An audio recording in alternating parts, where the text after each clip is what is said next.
ಇದು ಬೆಂಗಳೂರಿನಲ್ಲಿ ಆಗಿರುವಂತಹ ಸೆಲೆಬ್ರೇಷನ್. ನಿನ್ನೆ ಎಲ್ಲೆಡೆ ಕೂಡ ಪಟಾಕಿ ಸಿಡಿಸೋ ಮೂಲಕ ಆರ್ಸಿಬಿ ಅಭಿಮಾನಿಗಳು ತಮ್ಮ ಸಂಭ್ರಮವನ್ನ ವ್ಯಕ್ತಪಡಿಸ್ತಾ ಇದ್ರು. ಬರೀ ಬೆಂಗಳೂರು ಮಾತ್ರ ಅಲ್ಲ, ನಮ್ಮ ರಾಜ್ಯದಾದ್ಯಂತಲೂ ಕೂಡ ಅಂಥ ದೃಶ್ಯಗಳು ನೋಡೋದಕ್ಕೆ ಸಿಕ್ಕಿತ್ತು. ಇದು ಪ್ರಮುಖವಾಗಿ ಬೆಂಗಳೂರು. ಸೊ ನಿನ್ನೆ ಎಲ್ಲೇ ರಾತ್ರಿ ನೀವು 12 ಗಂಟೆ ಮೇಲೆ ಎತ್ತ ಕಣ್ಣು ಹಾಯಿಸಿದ್ರು ಕೂಡ ಪಟಾಕಿಗಳ ಸದ್ದು, ಬೆಳಕಿನ ಚಿತ್ತಾರ ನೋಡೋದಕ್ಕೆ ಸಿಕ್ಕಿದ್ದು. ಅಲ್ಲಿ ಆರ್ಸಿಬಿ ಗೆದ್ದಿತ್ತು, ಈ ಸಲ ಕಪ್ ನಮ್ದಾಯ್ತು ಅನ್ನುವಂತಹ ಖುಷಿ ಅಭಿಮಾನಿಗಳಲ್ಲಿ ನೋಡೋದಕ್ಕೆ ಸಿಕ್ಕಿದ್ದು. ಹಾಗಾಗಿ ಈ ಪಟಾಕಿ ಸಿಡಿಸಿ ಸಂಭ್ರಮ ಮಾಡ್ತಾ ಇರೋದು. ನಿನ್ನೆ ಆರ್ಸಿಬಿ ಅಭಿಮಾನಿಗಳಿಗೆ ಮೋಸ್ಟ್ಲಿ ದೀಪಾವಳಿ ಇದ್ದಂಗೆ ಕಾಣಿಸ್ತಾ ಇತ್ತು. ದೀಪಾವಳಿ ಹಬ್ಬದ ರೀತಿಯಲ್ಲಿ ಸೆಲೆಬ್ರೇಷನ್ ಮಾಡಿಬಿಟ್ಟಿದ್ದಾರೆ. ಸೊ ನಮ್ಮ ಮನೆಯ ಹಬ್ಬದ ರೀತಿಯಲ್ಲಿ ನಾವೆಲ್ಲ ಸೆಲೆಬ್ರೇಷನ್ ಮಾಡಿದ್ವಿ, ಅಷ್ಟರ ಮಟ್ಟಿಗೆ ಖುಷಿ ವ್ಯಕ್ತಪಡಿಸಿದ್ವಿ.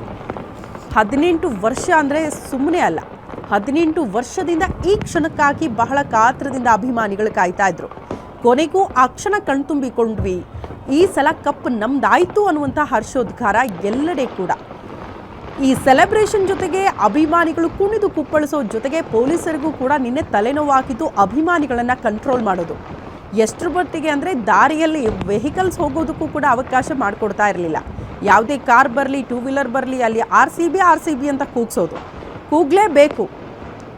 RCB ನಮ್ಮದು ಅನ್ನೋ ರೀತಿಯಲ್ಲಿ ಅಭಿಮಾನಿಗಳು ನಿನ್ನೆ ದಾರಿಯುದ್ದಕ್ಕೂ ಕೂಡ ಅಲ್ಲಿ ತಮ್ಮ ಸಂತೋಷದಲ್ಲಿ ಅದನ್ನು ವ್ಯಕ್ತಪಡಿಸ್ತಾ ಇದ್ರಲ್ಲ, ಅದೆಲ್ಲ ನೋಡೋದಕ್ಕೆ ಮೋಸ್ಟ್ಲಿ ನಿನ್ನೆ 2 ಕಣ್ಣುಗಳು ಸಾಲದು.